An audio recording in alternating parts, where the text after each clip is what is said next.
Hey guys, in today's video, I'll be showing you how to create position shakes in normal shakes using Alight motion, just like this.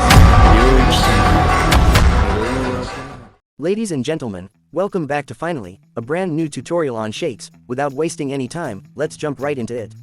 In this video, I'll focus only on the shake effect. Unfortunately, I don't have the original clips anymore, so I am using shape instead of clip, but I'll show you how I made that shake.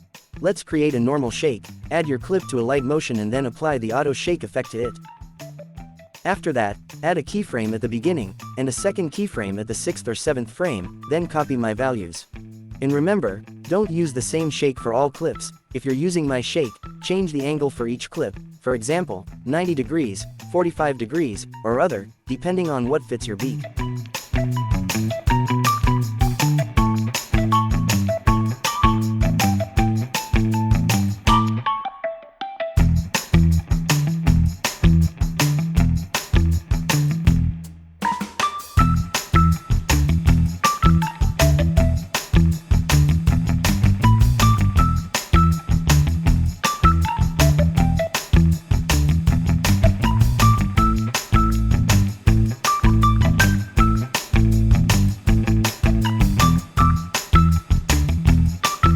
Done. The normal shake is ready, and you can now use it in your edits. I'm just adding tiles and motion blur here. Now, let's move on to the next shake using Oscillate, but before that, I've just launched my new PayHip store. You can grab my thumbnails, edit presets, and more at super affordable prices. These presets will save you hours of editing time and help you create high-quality thumbnails and overlays with ease. Whether you're looking to speed up your workflow or level up your edits, this is the perfect opportunity. Check it out, link is in the description.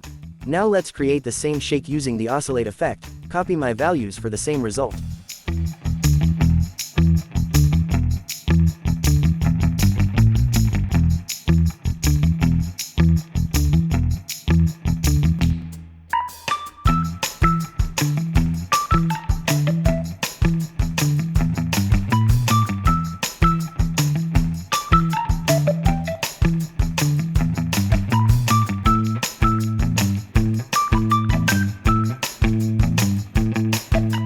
Done. If you feel the shake doesn't fit your clip, feel free to adjust the values for a better result. Alright, now let's move on to the position shake. To create the position shake, I'm using the oscillate and circular ripple effects.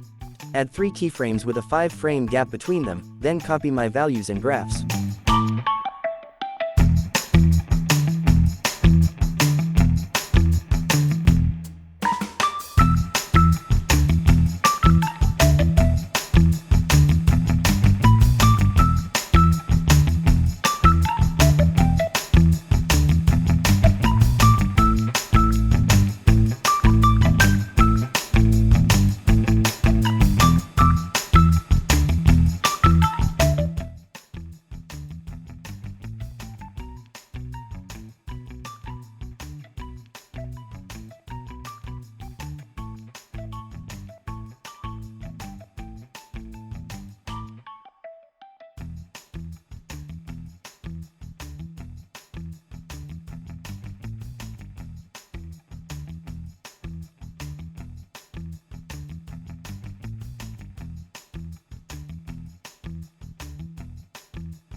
Done. The position shake is ready, and you can use it in your AMV edits. That's it for this shake tutorial. I hope it was helpful. If you're new here, don't forget to like and subscribe for more, and if you have any tutorial requests, feel free to comment below. Thanks for watching.